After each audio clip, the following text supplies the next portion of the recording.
السلام عليكم ورحمة الله وبركاته. أنا شرفت لكم سو دواada YouTube page-keena cawadu waxaa isla falanqeyn doonaa kulanka weyn ee maalinka Axadda habeenka Isniinta soo galaysa haduu Ilaahay yiraahdo ku dhaxmari doono guriga Old Trafford kooxaha Man United iyo Tottenham kulankaas oo marti ay ku tahay kooxda Tottenham falanqeyntiisa da u guda galno kulankan waxa waaye kulan weyn oo Premier League kooxahan waxa waaye waa Premier League waxay haystaan min 7 dhibcood koox walba waxay raadinaysaa dhibco ay raadinaysaa oo hore dhibciye u soo dhumisay inay mar labaad dhumisay ay diidan tahay marka macallin Ten Hag shax culus ay ku soo gali doonaan sidoo kale Tottenham shax culus ay ku soo gali doonaan waxayna ku dadaali doonaan inay guul ka qaataan Old Trafford maadaama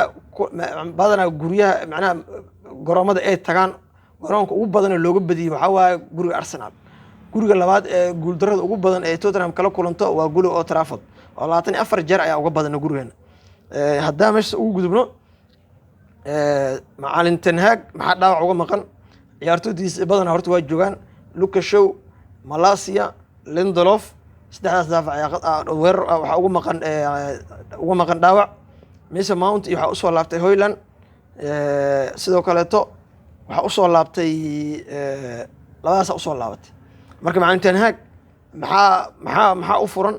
kulankan haddii haddana baraaja lagu qabto ama laga raayo waxa la leeyahay macallin Ten Hag mustaqbalkiisa kooxda mugda ay u gali doonaa mar kale sababtoo ah Crystal Palace kugu soo dhigtay hore waxa kugu soo habeen hore waxa kugu dhigtay FC20 kugu dhigtay haddii haddana Tottenham aad loos qaadatid ama barbardhac qaadatid waxa halis ku jirtaa jannaay sa ku dheeftid aaba halis eebo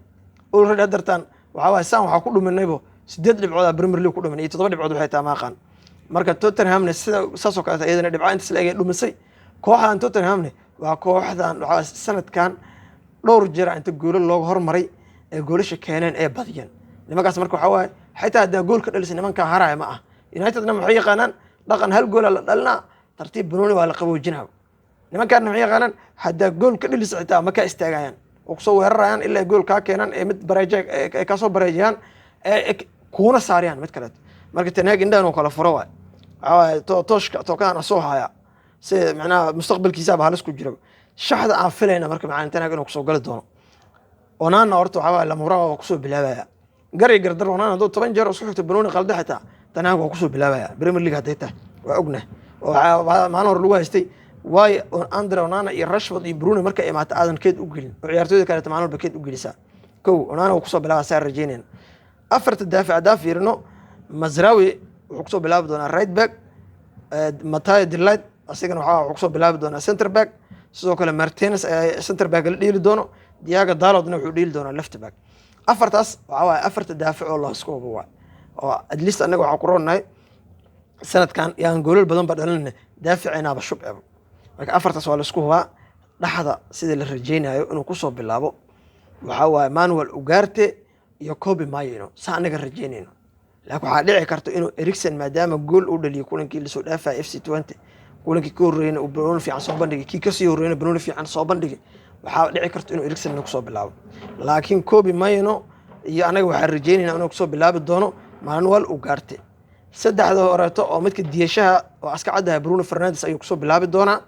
garbaha wuxuu ku soo bilaabi doonaa Garnacho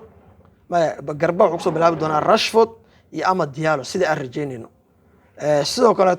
Noobo wuxuu ku soo bilaabi doonaa sida aan rajeynayno Højlund hadduu Zirkzee ku soo bilaabo Noobo inuu Zirkzee iyo Bruno isla dheelisiyo qalad waa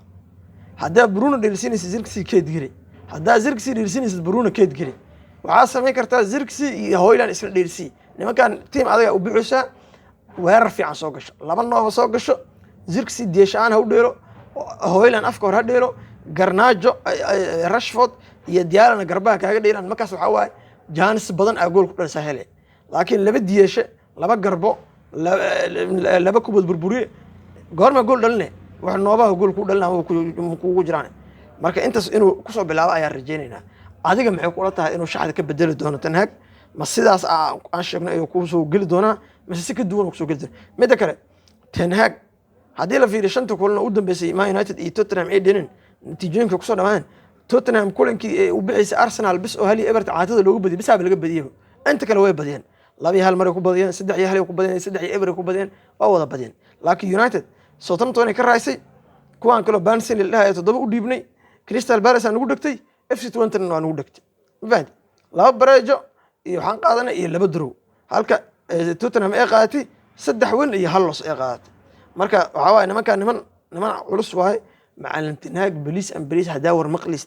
waxaan ka codsanaynaa ka sameey ugaarta iyo maayno qad ku soo bilaaw Bruno Diasha dheersi Hoyland afkoor noo dheersi Rashford iyo Diallo ku soo bilaaw ninkan la leeyahay Zirkzee kayd geli hadhow gadaal ka soo gashay daarif ama waxa sameeyay Bruno kayd geli Zirkzee iyo Hoyland isla dheersi 4-4-2 dheh Diallo iyo Garnacho garab iyo Rashford garbaha dheersi